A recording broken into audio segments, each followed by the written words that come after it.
Suprahumano, el canal que te ayuda a recordar.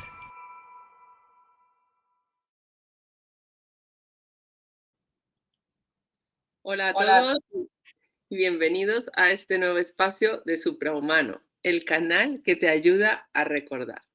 Y hoy estamos aquí en este nuevo espacio que he abierto hace poco, recordando a Jacobo Grinberg, porque yo sigo en esta investigación mía personal en la que voy involucrando cada vez a más personas, en donde quiero llegar a poder tener algunas de las respuestas a tantas preguntas que se me van presentando a medida que voy cada vez ahondando más en este camino de la visión extraocular y de esta unión de estas dos mentes, de estos dos cerebros y de toda esta parte sutil que cada vez entre más consciente seas de ella, pues más se va presentando ante ti y en tu realidad. Y hoy pues tenemos con nosotros a Ida Cuellar. Bienvenido, Ida. ¿qué tal, Claudia? Mucho gusto. Pues mira, Ida es cineasta, es músico, él ha hecho varios cortometrajes y aquí estamos hablando con él precisamente por un documental que él dirigió que se llama El secreto del doctor Grinberg y que ha sido una investigación de muchísimo tiempo de toda su vida, de muchos de sus, bueno, que tienen que ver con sus libros, con sus investigaciones, con todas estas cosas en las que él estaba envuelto y también en su desaparición, ¿no? Que también ha sido muy emblemática y que tampoco sabemos muy bien realmente en qué ha parado todo esto. Entonces, Ida, bienvenido.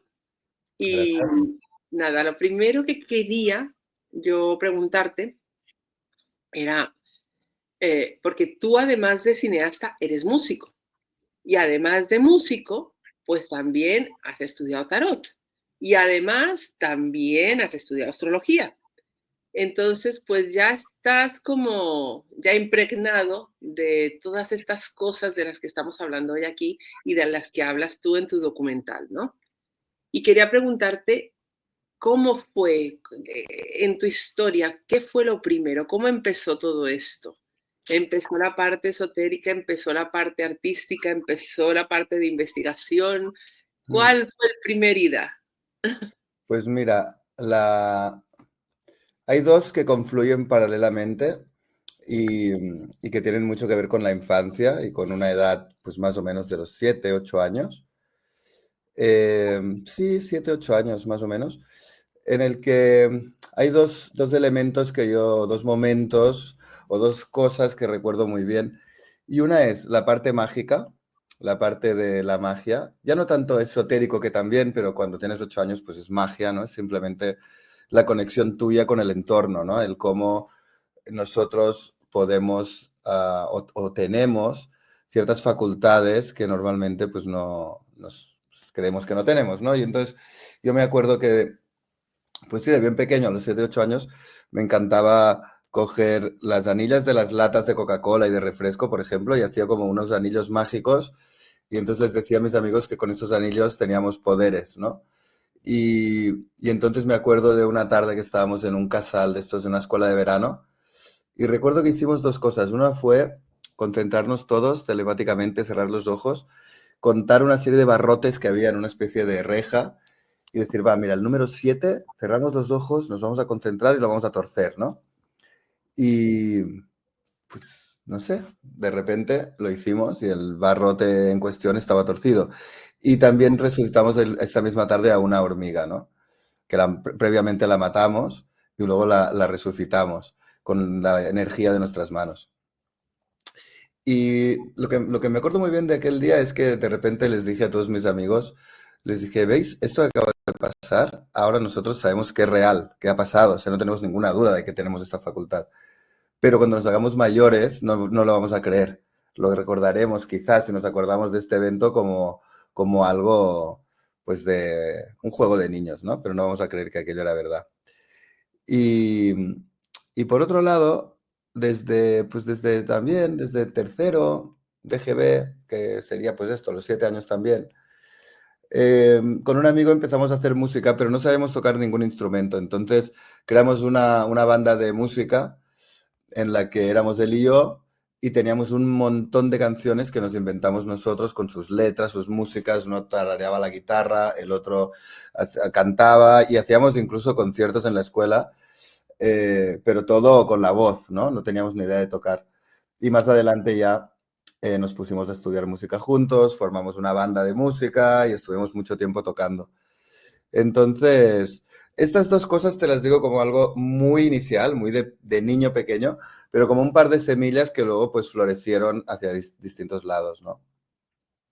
Claro, es que toda esa magia que tienen los niños, desgraciadamente, somos los adultos los que la vamos cada vez tapando más y la vamos apagando con nuestra parte racional y con esta, sí, con esta parte que no permite toda esta magia y toda esta parte sensitiva y toda esta parte sutil que siempre estamos envueltos, ¿no? Y Totalmente. tú crees, bueno, tienes que estar tú también con mucha de esta parte muy activa porque al final te has ido por el arte, ¿no? ¿Qué fue primero? ¿Qué fue primero de qué?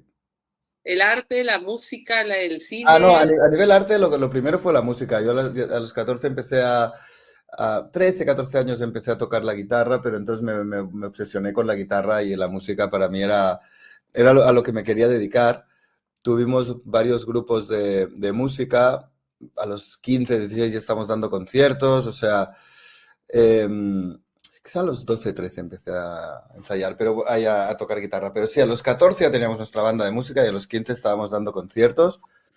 Hicimos muchas bandas y por este lado, pues muy bien. Lo que pasa que de repente hicimos también un recital de poesía, porque yo también me encantaba escribir poesía y así. Entonces con otro amigo hicimos un recital.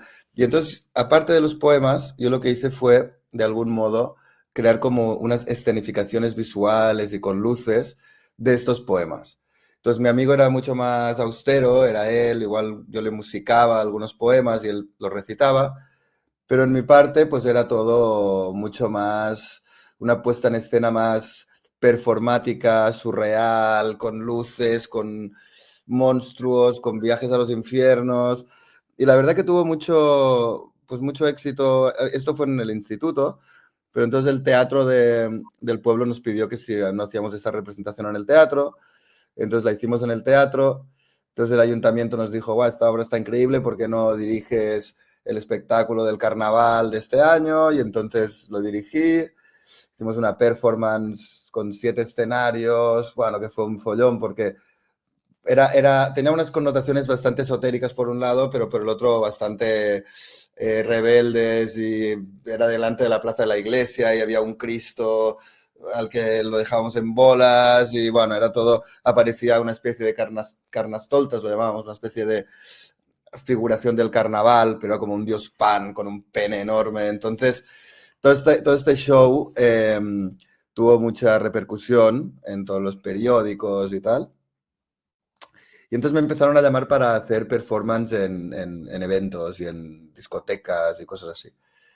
Y, y entonces esto me gustaba mucho y me daba cuenta que podía como expresar muchas facetas artísticas y que la música, si bien lo puedes hacer con las bandas que tenía en aquel momento, era más un virtuismo musical o un adaptarte a un estilo de música en el que yo no estaba realmente contando mi historia o explorando el arte, sino más bien era ya como una cosa más técnica o más de vamos a hacer una banda, ¿no? Pero no había como una mirada artística en la música en aquel momento en mí. Y entonces vendí mi guitarra y dejé la música a los 18. Dije, ya no quiero saber más de la guitarra, porque era el mejor guitarrista y el mejor tal, o pues la música. Entonces dejé la música por mucho tiempo y, y luego volví a ella más tarde, hicimos otras bandas, pero ya desde otro lugar. Y la exploración esta de las performances fue lo que de algún modo me fue llevando al cine. Ujú. Porque yo no veía el cine como una consecuencia no sé, de mi expertise cinematográfico o de historia del cine o algo así, sino que lo veía más como un arte en el que podía reunir diferentes elementos que me gustaban. Entonces era la música por un lado, también la poesía, también pues poder explorar cualquier temática que te interese, toda la parte visual, simbólica, fotográfica. Y entonces fue lo que me llamó la atención y por eso después de pasarme un tiempo en Londres y así un poco loco, me puse a estudiar cine y dije, creo que es un lugar desde el que puedo explorar muchas cosas, ¿no? Qué bueno. ¿Y el tarot y la astrología cuándo entraron? Es que, a ver, Claro. estoy terminando de armar ese puzzle que luego nos lleva a lo que realmente estás haciendo ahora, ¿no? Claro, el tarot, mira, te digo, mis cosas mágicas de los 7 años, pero paralelamente había una mujer, amiga de mi madre, que ahora la recuerdo, que siempre leía el tarot. Y yo lo veía y era como que mi madre no quería como que me acercara a esto, ¿no? Y recuerdo a esta señora, además era vecina, vivía en el piso de abajo, y recuerdo alguna vez ir a su casa y verla ahí en el fondo con las cartas, pero como que había algo de prohibido, ¿no? Y entonces, nada, esto también te hablo de pequeño, y mira, yo empecé a leer el tarot o a interesarme por el tarot y ponerme a estudiar el tarot. Esto fue en el año 2001, más o menos, 2001, 2002. Y fue andando por la calle, me encontré con un libro de un señor que se llamaba Alejandro Jodorowsky y ponía ahí La Vía del Tarot, ¿no? Y lo curioso es que yo acababa de conocer a una amiga mía, que es de mis mejores amigas, que se llamaba Marianne Costa. Y la mujer, o sea, ¿cómo se llama? La que había escrito el libro, coautora, junto con Jodorowsky, se llama Marianne Costa, que era su mujer, y vi Alejandro Jodorowsky, La Vía del Tarot, Marianne Costa, y digo, coño, como mi amiga, tal. Y me compré el libro y entonces empecé a estudiar el tarot a modo autodidacta. Y en aquel momento fue muy heavy porque yo estaba en un momento vital bastante importante, lo iba a dejar con una novia con la que llevaba 2 años, y el tarot fue un aliado experiencial, o sea, yo me estudiaba a mí mismo y lo que me estaba pasando a través de las cartas del tarot, y así fue como lo fue experimentando durante 6 7 8 años, eh, muy autodidacta, hasta el 2009, que ahí ya tuve un encuentro con Alejandro Jodorowsky que dio un vuelco a mi vida, y entonces ahí ya me empecé a estudiar el tarot más con maestros, y ya no solo autodidacta, sino con varios maestros que me fueron instruyendo en el arte del tarot. Y, y bueno, fue un poco... Y de hecho fue en este encuentro con Jodorowsky, en el cual yo me cambié el nombre, me llamo Ida también por este acto psicomágico que tuve con Jodorowsky. Y justo después de todo esto fui a México, y en este viaje a México fue que me encontré primera vez que iba a México, un viaje que hice con un amigo durante 2 meses o así, y ahí me encontré la historia de Greenberg y ahí empecé a la investigación y todo el tema de este personaje que en aquel momento era muy desconocido en México. Sí, sí. ¿De qué año estamos hablando ahora? Pues yo cuando fui a México fue el año 2010 y me encuentro con Jodorowsky fue el año 2009. Wow. Y me fui Pues a rodar la peli de Greenberg en el verano del 2011. Estuve un año pues leyéndome sus libros y tal, y luego nos fuimos a rodar la película, que pues en un principio parecía que iba a ser algo muy de ir a México, estar un par de meses rodando y volver, editar y ya, y se volvió en este proceso pues de unos 9 años, pues, por varias cosas, ¿no? Era muy difícil terminar la película. Y encontrar también el tono, el punto, fue algo que llevó mucho, mucho tiempo. ¿y por qué Greenberg? Porque, a ver, ya después de haber estado con Jodorowsky y seguramente conocerías muchos más personajes, ¿qué fue lo que te atrajo de, de De Jacobo? Greenberg. Mira, yo cuando fui a México en este viaje, una de las cosas que me atraía también era todo el tema de los chamanes, y había leído también de Pachita y todo esto. Y había algo que decía, hostia, me encantaría hacer como un documental o algo relacionado con este tema. Y México, aparte también de la figura de Castaneda, que tiene mucha relación con México por Don Juan, no sé, como que me atraía toda esta parte de México. Y era como, bueno, a ver qué pasa en este viaje, ¿no? Fue un viaje también bastante iniciático, y esto y mi compañero de viaje lo sabíamos desde que estábamos en el avión, lo notábamos. Él de hecho se quedó a vivir en México, vive ahí desde entonces. Y yo pues es como mi segunda casa y un lugar que amo profundamente. Y, y pues cuando me contaron la historia de Greenberg, pasó que yo había comprado un libro suyo la tarde anterior sin saber quién era y al día siguiente me estaban hablando de él y contándome una historia de que había estado secuestrado. A ver, por un lado, toda la parte de la desaparición y el misterio me atrapó, porque dices, ¿qué ha pasado con este hombre? Lo quiero descubrir, ¿no? Este lado un poco de adentrarse en un misterio.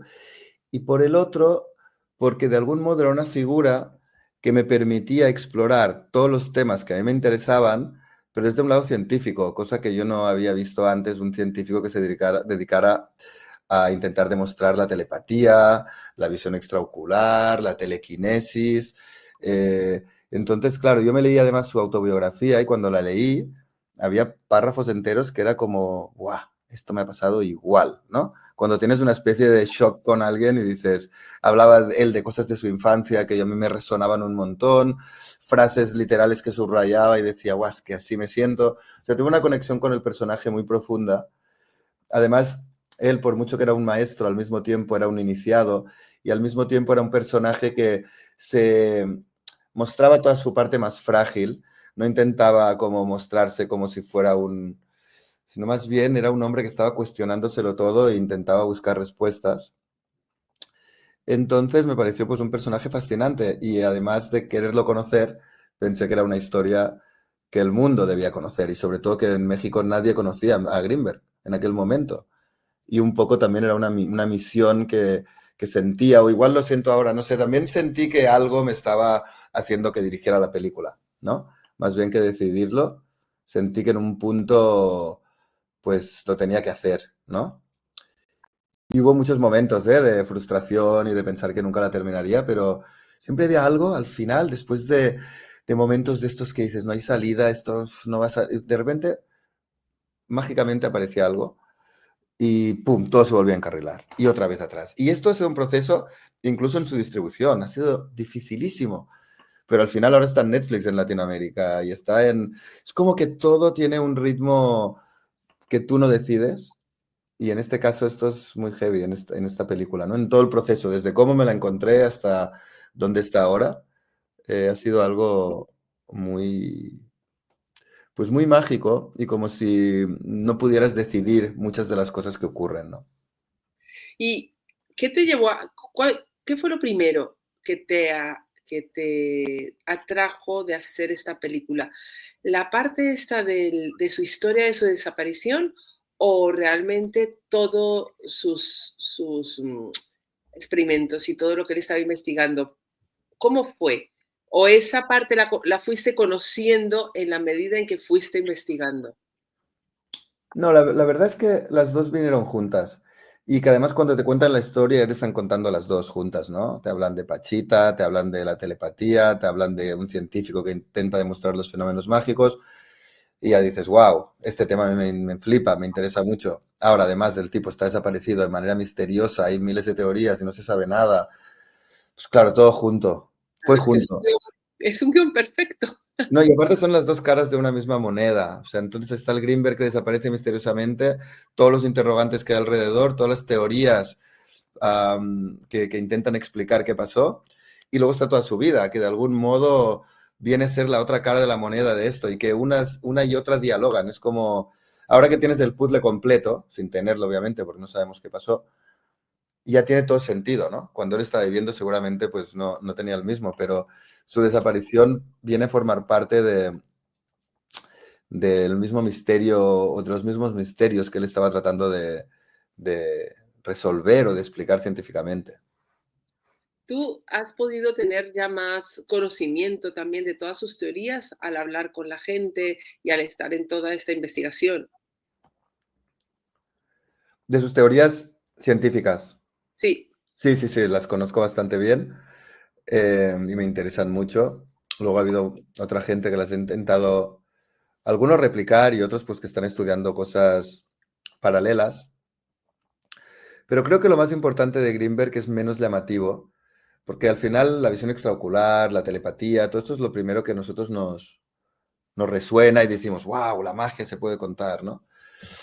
Pero realmente a mí lo que creo donde está el punto de su teoría es en su teoría sintérgica y hace algo que yo creo, y hasta donde yo sé, no lo ha hecho ningún otro científico de momento, quizás hay alguno ahora que lo está haciendo, Pero es el punto de incluir al sujeto dentro de una teoría que intenta explicar cómo funciona, pues, las leyes del cosmos, por así decirlo, ¿no?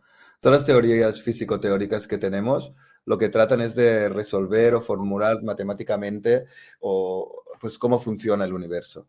Pero siempre es como algo externo a nosotros. Son leyes físicas que se pueden comprobar matemáticamente, que se pueden experimentar y demostrar en un laboratorio sobre ciertas condiciones, ¿no?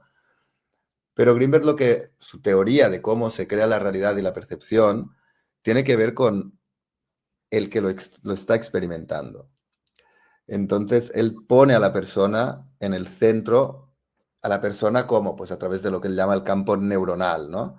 Nuestra actividad cerebral, pues, crea un campo neuronal que sería como una unificación de toda nuestra actividad eh, mental o cerebral, y es a través de la comunicación entre este campo neuronal y la latiz del espacio-tiempo, que sería como la matrix, o sea, el campo unificado en física cuántica. De esta interacción se crea la realidad. Y la realidad no es a una sola dirección, es decir, la mente, el campo neuronal, el cerebro, no es solamente un receptor de esta realidad que está afuera, sino que están intrínsecamente comunicados y es también emisor. Y de esta manera es como uno es capaz de proyectar también en esta realidad y pues transformarla de manera que pues así se forman pues fenómenos como los que hacía Pachita o como, ¿no? Porque estamos nosotros también como co-creadores. Que estos son conceptos que a nivel filosófico y a nivel, digamos, sí, a nivel filosófico existen, pero a nivel científico no. Y la física cuántica además propone esto, ¿no? Dice que uno de alguna manera modifica los experimentos que se hacen en física cuántica según cómo son observados, ¿no? Entonces, ya la ciencia lo está diciendo, pero no hay físicos teóricos que estén incorporando este observador, digamos, dentro de la teoría. Y para mí esto es lo que Greenberg, es donde él para mí es un genio. Y de hecho, todos los experimentos que él hacía, visión extraocular, telepatía, correlación interhemisférica, eran experimentos que él hacía para demostrar esta teoría sintérgica. O sea, eran experimentos donde él quería comprobar lo que él había como de algún modo postulado, ¿no? Sí, sí, no era la finalidad, era simplemente pues un camino para llegar a poder comprobar esa teoría, que es la más grande, ¿no?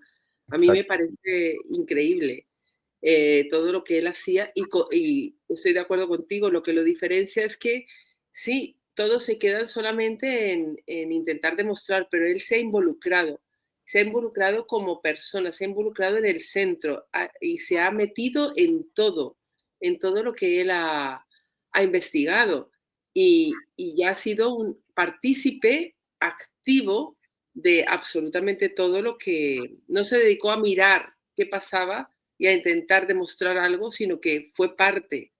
Y yo creo que es lo que tú dices, por eso puso al ser humano, nos puso a nosotros en la mitad y como los creadores de todo eso y el observador que observa y el observador que cambia, ¿no? Sí. Mira, en astrología, por ejemplo, pues, ¿sabes qué pasa? Que ahora mismo el universo decimos, bueno, antes el planeta Tierra era el centro del universo, ¿no? Luego nos dimos cuenta que en realidad dábamos vueltas alrededor del Sol. Luego nos hemos dado cuenta que en realidad no somos nada, somos una motita de polvo en mitad del universo, ¿no? Pero estas teorías en el fondo no son más que observaciones del fenómeno externo, ¿no? Ves un universo, polvo, y somos como polvo de estrellas perdidos en el cosmos. Pero por ejemplo, los antiguos tratados herméticos decían que el universo era una esfera, el centro de la cual estaba, no, era una esfera sin núcleo, no, era una esfera, no, espérate, ¿cómo era la frase? Bueno, el caso es que era una esfera, el centro de la cual estaba en todas partes. No es exacta la definición, pero era esto. Es una esfera cuyo centro está en todas partes. No hay un centro, ¿no?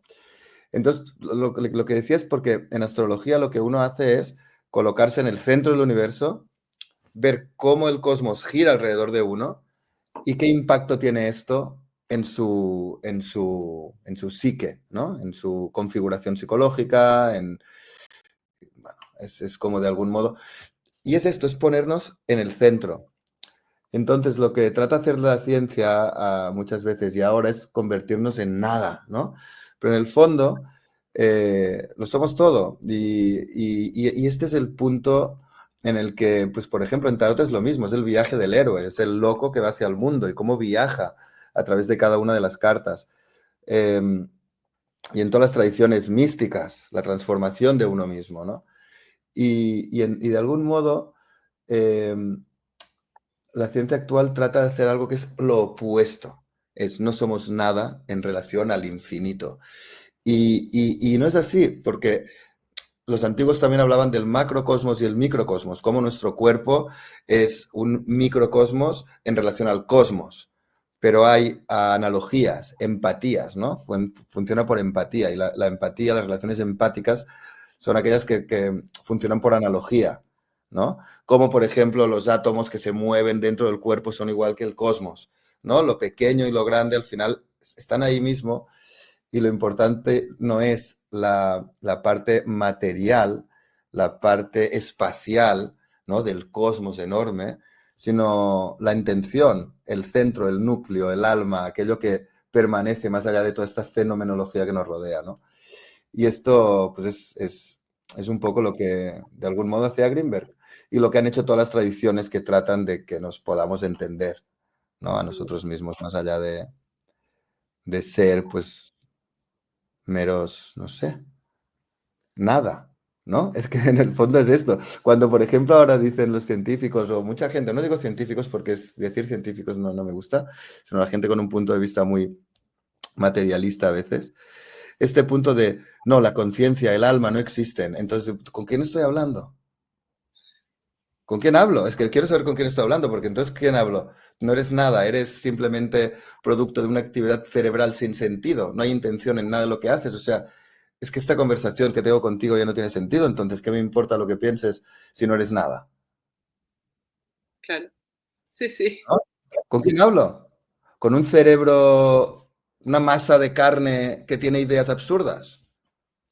No, ¿entiendes lo que te quiero decir? Hay alguien detrás, ¿no? Pues este alguien es algo, o sea, y ok, no, el universo es un misterio y no sabemos qué hay después de la muerte y de dónde venimos y todas estas cosas, pero si estamos en un universo sin sentido, entonces, ¿qué hacemos aquí? ¿Por qué estamos aquí?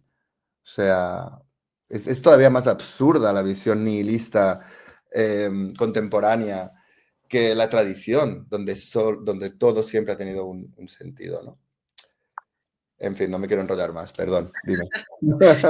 Me encanta, porque es que todo esto que estamos hablando al fin y al cabo es a donde llegamos todos cuando empezamos a hacernos preguntas y cuando empezamos a tener en cuenta muchas más partes de lo que realmente somos, ¿no? Entonces ahí es donde se abre un mundo de preguntas y yo creo que precisamente eso fue lo que hacía que Jacobo fuera completamente distinto a los demás científicos, como tú les llamas, personas demasiado materialistas que no integran todo lo que hay que integrar para poder llegar a una conclusión. Si tú no lo integras, pues tu conclusión va a ser completamente distinta y no va a tener nada que ver con una persona que lo integre. Entonces, hemos tenido la suerte, o con él, y seguramente habrá más personas como él que hayan integrado esas dos partes o que las estén integrando y que puedan llegar a una conclusión completamente distinta.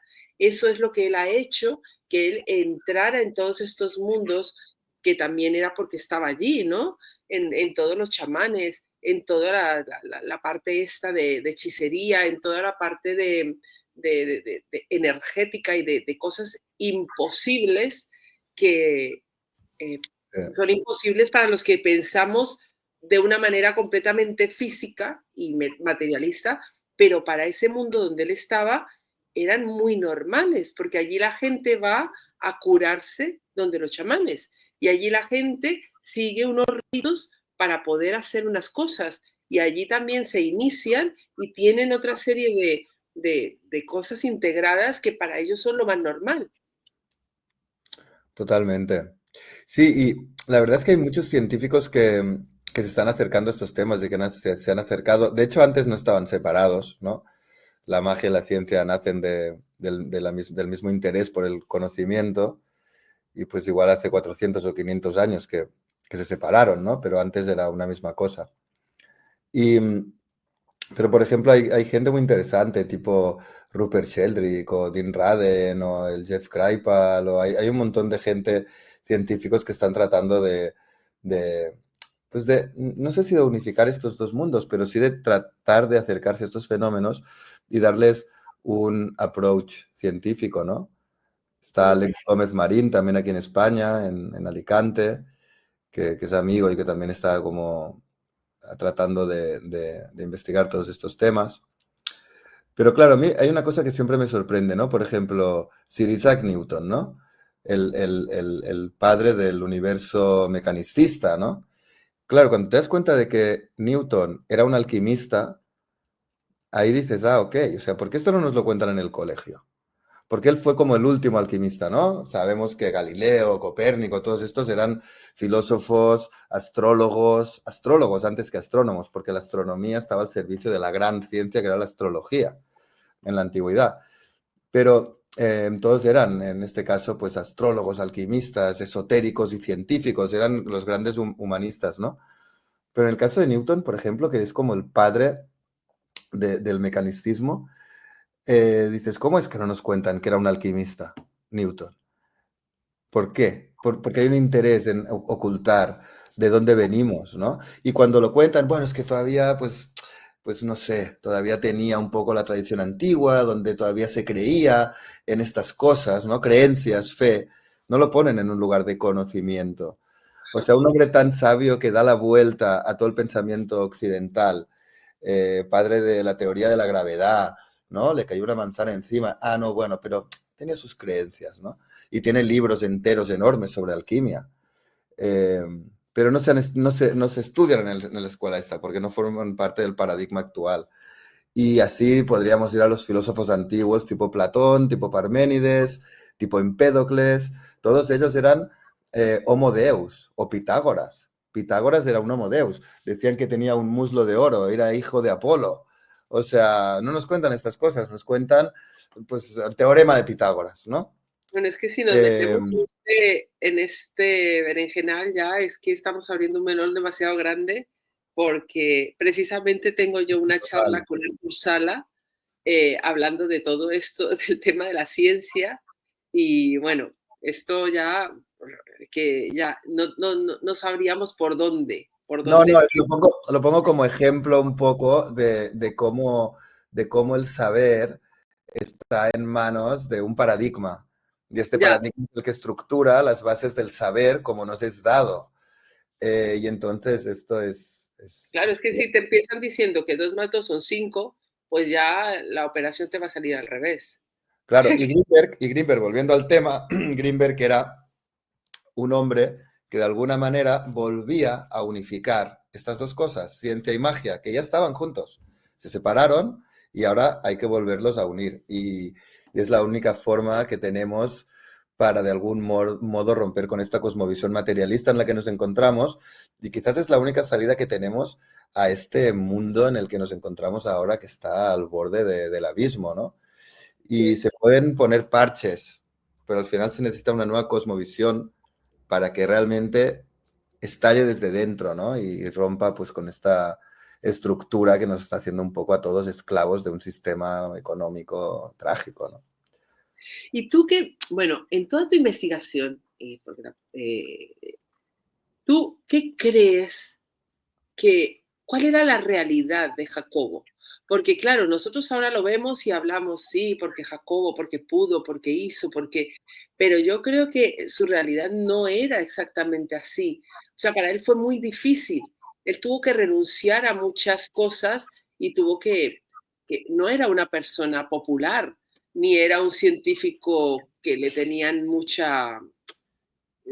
sé, había perdido mucha credibilidad por haberse metido en todos estos temas. Mm. Cuál fue su realidad? Porque Bueno, igual, si hubiera vivido en este momento, hubiera sido distinta, pero fue en el momento que vivió. sí. A ver, él cuando empieza a tener críticas seriamente es cuando publica el libro de Pachita, porque hasta entonces él tampoco, sus estudios sobre telepatía no les llamaba telepatía, se llamaba potencial transferido, que era pues que dos mentes podían estar conectadas, ¿no? Pero claro, cuando él publica el libro de Pachita y de algún modo trata de explicar científicamente el por qué, ¿no? Sucedía esto y cómo Pachita abría los cuerpos y no, en lugar de plantearse si lo que hacía era real o no, daba por hecho que era real, ahí tuvo muchas críticas de todo el entorno académico y luego los chamanes y luego tal. Entonces había un grupo de gente, pues más científicos un poco más old school, que pues lo criticaban, le hacían mofas por lo que me han contado, pero también era admiradísimo dentro de la universidad y tenía un carácter muy fuerte. O sea, pensemos que Greenberg tenía el laboratorio más grande de la UNAM. Eran dos laboratorios juntos y tenía financiación del CONACYT, de empresas privadas y tenía el laboratorio más grande y con la mayor tecnología de la universidad. Entonces, era muy respetado. Si decían cosas, se las decían a la espalda. O sea, y además tampoco eran capaces de desmontar sus teorías. O sea, lo que eran capaces era de decir cómo está investigando estas cosas, pero no eran capaces de coger la teoría de Greenberg y científicamente refutarla, ¿no? Entonces, bueno, tuvo estas cosas en la universidad, ¿no?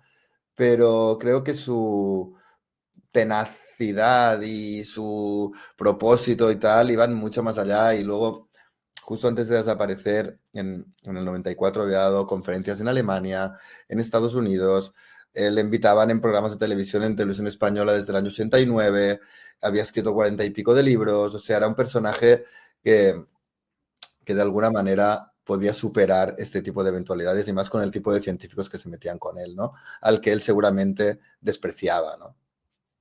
Claro, es que él mismo decía, es que he visto esto y esto eh, pone por tierra todo lo que yo conozco, todo lo que yo he visto, todo lo que yo sé.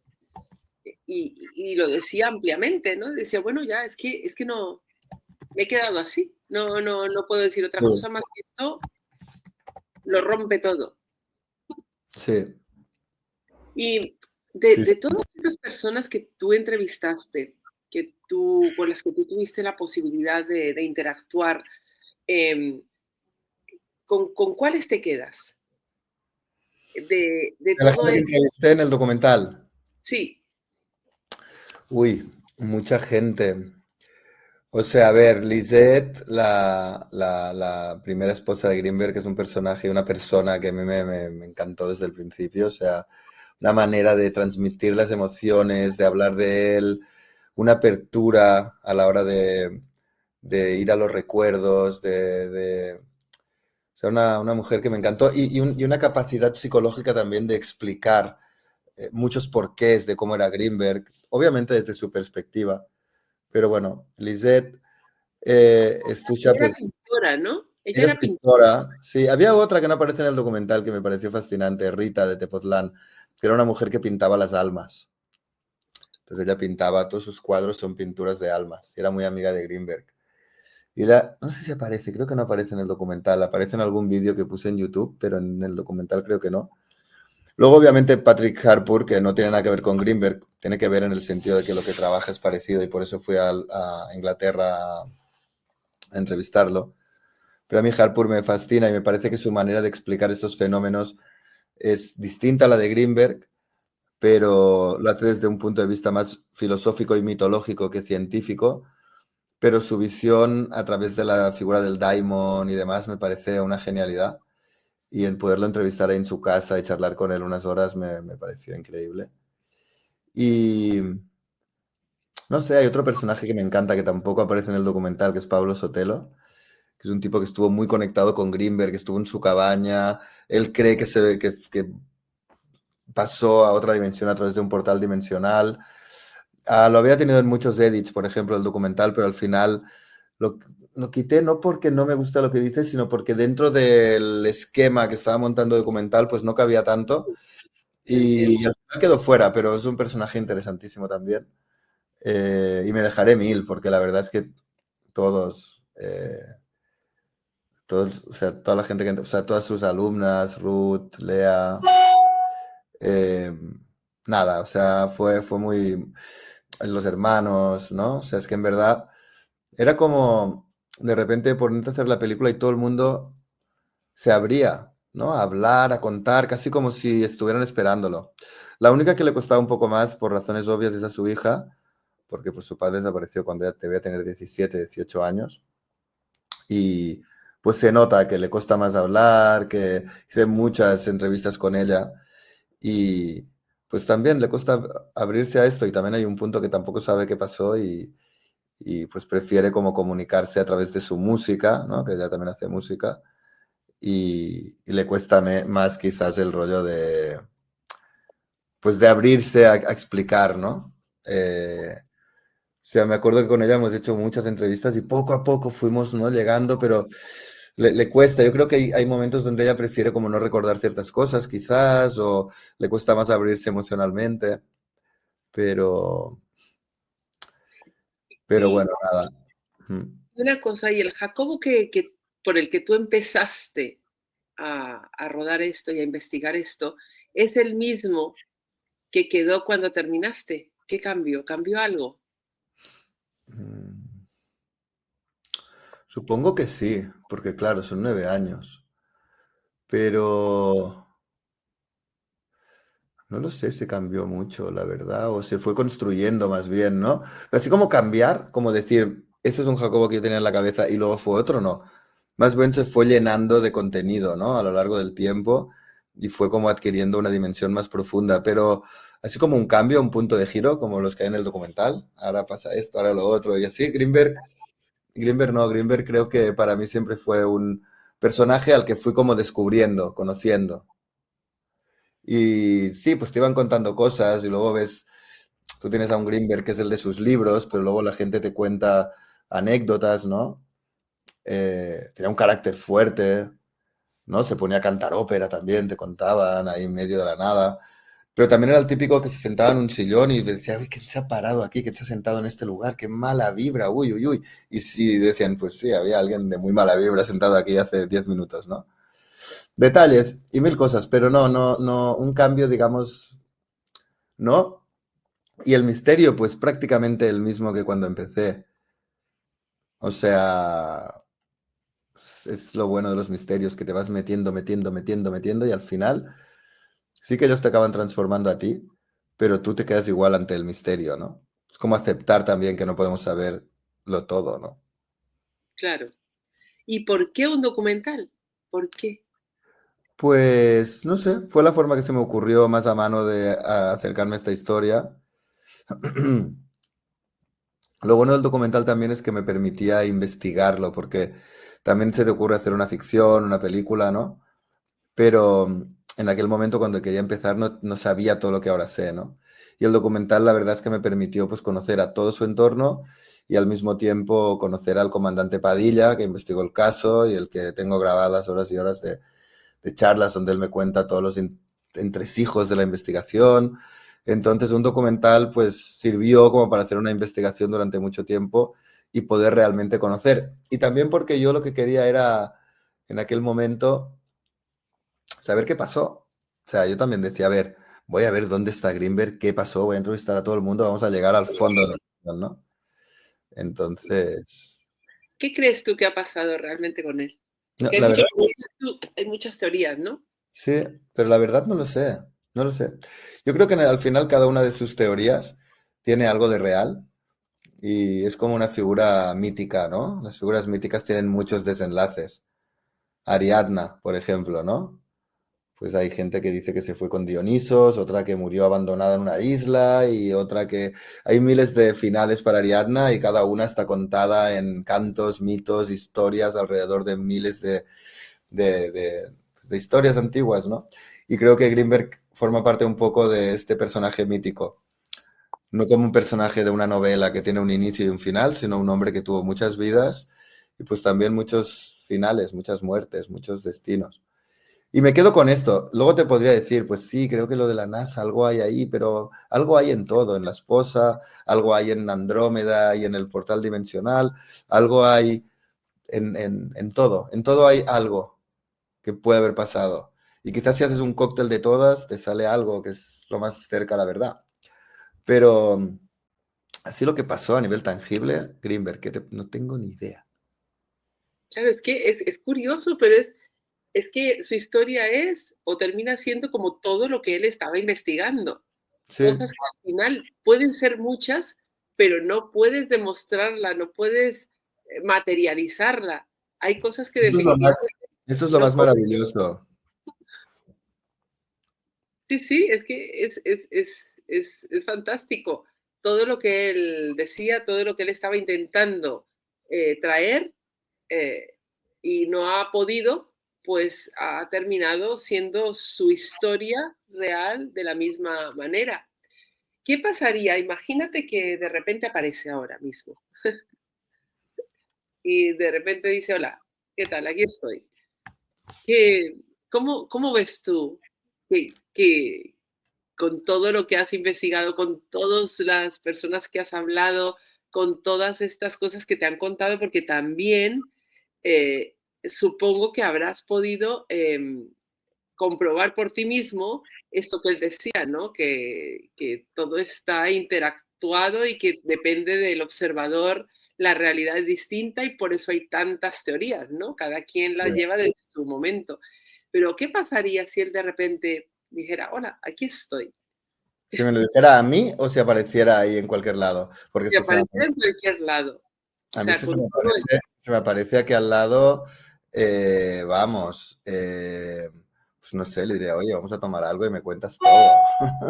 Me cuentas toda la historia. Lo que hemos pensado alguna vez es, si aparece Greenberg y si te quiere llevar con él, pero ya no vas a poder volver, ¿te irías o no? Ahí sí que digo, uff, no sé. Pero si pudiera hablar con él y que me contara toda la historia, pues uff, sería increíble. Pues muchas preguntas. Pero también me pasaba antes cuando lo pensábamos entre Teresa Mendoza, su esposa, y Padilla. Decíamos, ¿a quién preferirías encontrar? ¿A Teresa, la esposa, o a Padilla? Y hostia, Padilla nos podría contar toda la investigación, pero Teresa sabe la verdad. Y al final, mira, pero era un juego que hacíamos, ¿eh? Durante el rodaje. Nos gustaba jugar a este tipo de especulaciones. Y al final encontramos a Padilla y decimos, hostia, igual era Teresa, ¿no? Pero quizá Padilla es mucho más interesante en la película, porque igual Teresa no nos hubiera contado nada. Teresa es la que sale peor parada de toda la historia porque, bueno, no por nada, sino porque todas las teorías, así de unos y otros, siempre ella está ahí como metida en el medio. Sí, sí, sí, haya pasado lo que haya pasado, Teresa estaba en el ajo. Ahora no sabemos hasta qué punto, pero bueno, Teresa recoge las cosas de la casa cuando Greenberg no se le ve más, se lleva al perro, se la ve en mayo haciendo una llamada a su madre, 5 meses después, o sea, ella sigue dejando señales de vida. Por eso lo primero que piensan es, ella se lo cargó, porque ella está viva, el otro no lo hemos visto más, ha recogido el piso, o sea, ella es la, de algún modo la que pues, al principio pensaban que quizás había sido un crimen pasional o algo así, la tipa había borrado las huellas, se había fugado. Pero claro, luego cuando vas investigando más y ves el cómo lo hizo y todo, pues Padilla empieza a sospechar que tuvo pues ayuda de alguien más y que quizás formaba parte de alguna organización secreta. Pero imagínate que Greenberg quiso desaparecer por algún motivo y le pide a ella que le ayude. Pues también podría ser. O sea, realmente hay muchas cosas ahí, pero que el tener una verdad que digamos, sabemos que pasó esto, pues podemos hacer conjeturas, podemos llegar a un punto que digas, a ver, lo más probable, ¿no? También por sus investigaciones, por el robo de información, pero realmente aquello que digas, yo he pasado por muchas fases y ahora prefiero como no, no sé, quedarme un poco un día con una, otro día con otra. Pero Claro. no, no pensar en plan, eso es lo que pasó, porque es que no, no lo sé. Y las veces que me ha aparecido Greenberg en sueños tampoco nunca me lo ha dicho, así que quién sabe qué habrá Ya. pasado. ¿Qué de todo, qué te queda a ti de todo esto? ¿Qué aprendizaje has tenido después de toda esta investigación, de todas estas conversaciones, de todo lo que has podido integrar de este hombre, de Jacobo? Quizás de la gran mayoría de amigos que he hecho en este tiempo, si no hubiera sido por Greenberg, no los conocería. Es un ejemplo, ¿eh? Y es un ejemplo menos impactante, si quieres. Pero para mí es mi vida, ¿sabes? Y entonces veo a un montón de amigos y digo, ostras, François, un artista, nos conocimos porque tú estabas haciendo una expo de Greenberg y vine a tu expo, la vi, te llamé y ahora somos súper amigos.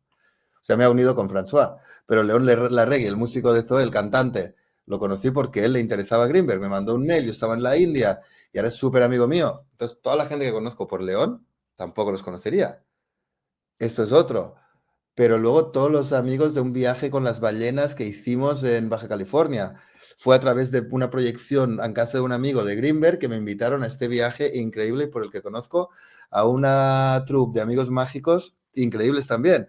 Entonces ya solo esto, solo mi entorno de amigos de los que he hecho en estos 9 años, muchos de ellos han nacido de Greenberg, ¿no?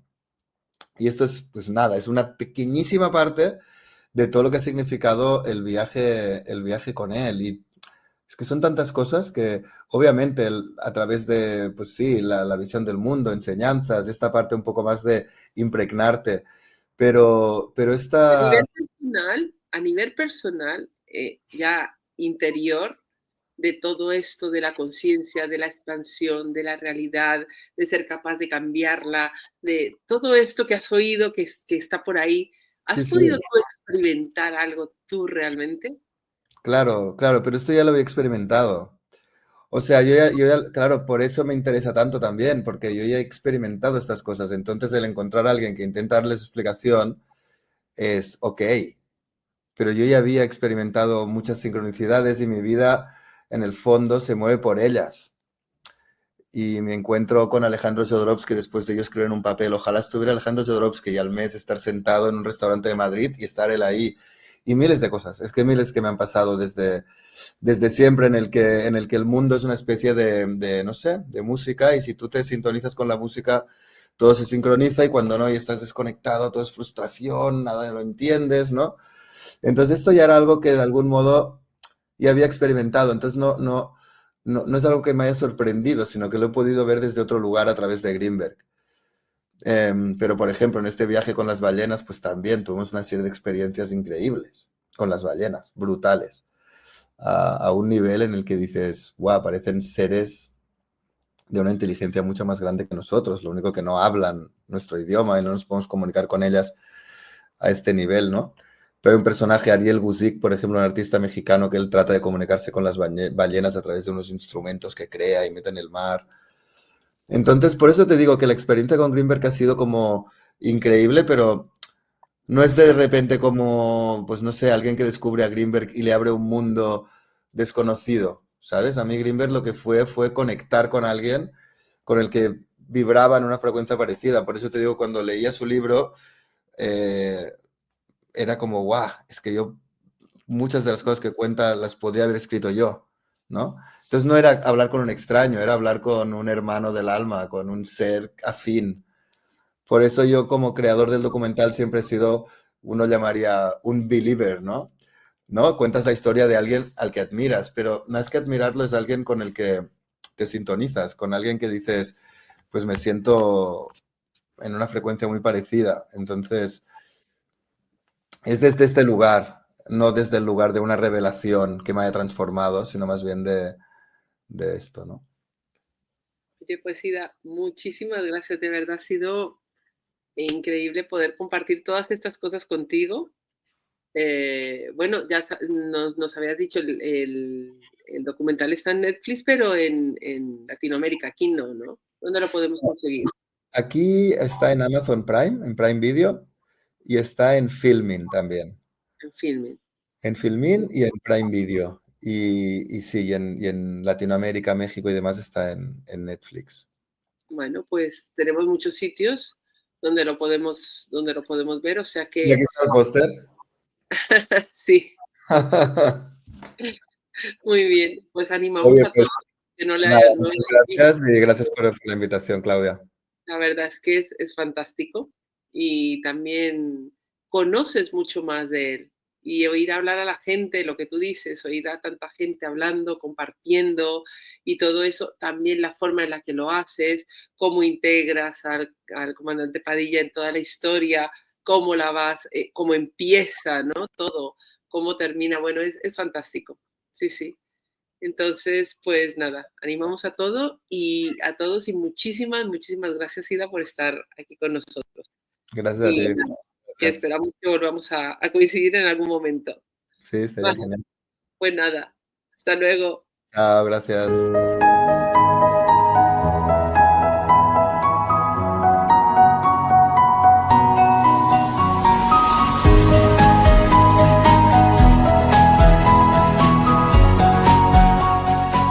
Suprahumano, el canal que te ayuda a recordar.